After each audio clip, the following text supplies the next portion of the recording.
protestas que ha habido desde la despenalización del aborto, ¿qué es lo que tiene que hacer opinar sobre esas protestas? Pues mira, nosotros respetamos la libertad de expresión, nos llama mucha atención la generación de los discursos de odio, el discurso de violencia. Eso sí no lo vamos a permitir. Me parece que todos tienen el derecho de expresarse libremente, de expresar sus ideologías, de expresar sus creencias, pero me parece que generar una campaña de odio, de generar un discurso de odio ante esta soberanía, me parece que ya ha cruzado una frontera de la cual nosotros tomaremos acciones pertinentes. Justo hoy en la tribuna estaremos diciendo y tocando este tema central. Lo que se realizó el pasado lunes 24 de febrero fue aprobar un mandato de la Suprema Corte de Justicia de la Nación. Nuestro Código Penal en específico era un Código Penal inconstitucional. ¿Qué significa esto? Que nuestro Código Penal criminalizaba a cualquier mujer campechana que en un momento complejo, difícil de su vida, decidía ejercer la interrupción de su embarazo. Eso es lo que nosotros quitamos a manera de mandato que ya teníamos de la Suprema Corte, pero también atendiendo los tratados internacionales, la Declaración Universal de los Derechos Humanos y nuestro marco constitucional en el Estado mexicano. Entonces, ¿qué es lo que buscamos con la reforma a nuestro Código Penal? Justo que ninguna mujer más en este Estado campechano sea criminalizada, sea sobajada, se genere un riesgo ante una decisión que tiene que tomar y en donde el Estado tiene que estar presente, donde el Estado tiene que velar por la salud pública. Entonces esa fue la decisión que tomamos, fuera de posturas políticas, fuera de determinaciones ideológicas, de determinaciones de creencias, y me parece que es un avance que tuvo el Estado campechano en su conjunto, y pues bueno, creemos de que va a mejorar las condiciones de salud pública para todas las mujeres y también fortalecer el ejercicio de los derechos de las mujeres en el Estado de Campeche. ¿Qué pasa con el argumento de que desde la concepción hay vida y que hay derechos y que no se están respetando esos derechos? La Suprema Corte, cuando genera la sentencia que obliga a todos los estados en el país, a todos los congresos en el país, a la despenalización del aborto, justo parte de estudios médicos, de estudios de diferentes tipos, estudios internacionales también, pero no solo la Suprema Corte, sino todas las instancias internacionales que velan por los derechos del ser humano, parten justo en esta temporalidad. Nosotros no hicimos nada, ni movimos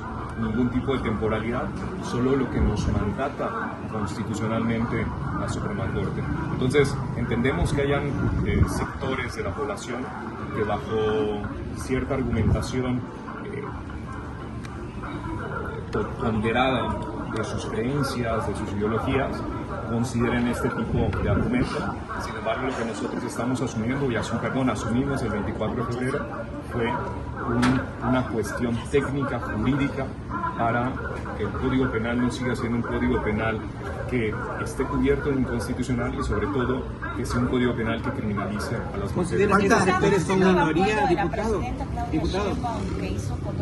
Morena se hablaba obviamente sobre la aprobación de la despenalización del aborto, pero también se señalaba que no es lo único que hay que hacer, hay que trabajar en otros aspectos como es los médicos que la practican, si se va a hacer un marco jurídico para que no sean objetos de sanción, si también va a haber medidas en la Secretaría de Salud, una estrategia armada. ¿Cuál sería el siguiente paso después de esta aprobación? Sí, específicamente en materia de salud, y los que están en reclusión, señor, por ese motivo se les, no sé, de alguna manera se beneficiarían con marcos legales diferentes. Parte de los acuerdos que tuvimos todas las fuerzas políticas fue justamente, primero, la mayoría de los diputados buscar despenalizar el aborto en nuestro Código Penal. Ese era como el primer objetivo, la no criminalización de una mujer en un momento tan importante de su vida, de tomar una decisión importante y que el Estado esté ahí presente y cuide a la mujer, cuide la vida.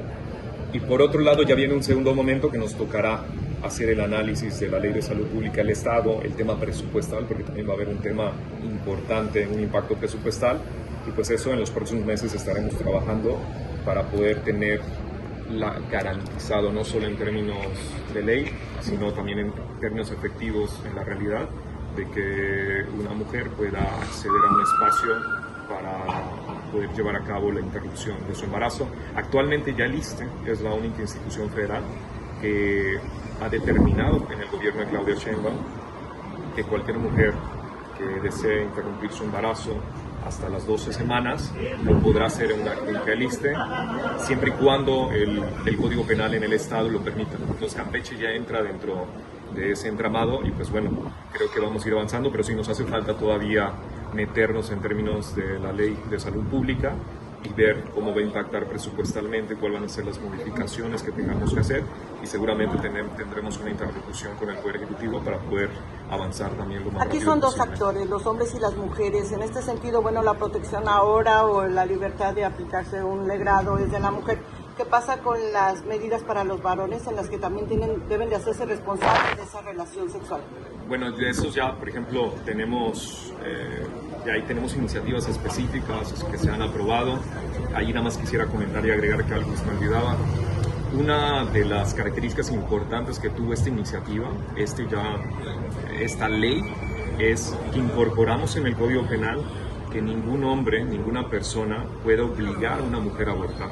Por eso ayer decía, no es que nos impusieron el aborto, no, al contrario, la ley lo que establece es no quien imponga un aborto, quien obligue a una mujer a abortar, ya sea de manera física, de manera psicológica, tendrá una pena de entre 8 y 10 años de prisión, ¿no? Incrementamos las penas para este tipo de acciones que muchas veces se cometen, y en específico hombres que deciden hacer abortar a sus parejas, que deciden de manera unilateral ejercer cierto patriarcado para cometer esta situación, ¿no? Entonces, eso es muy importante también comentarlo. Era parte del proyecto de la iniciativa que ya fue votado y que se convirtió en ley. Con métodos que existen para prevenir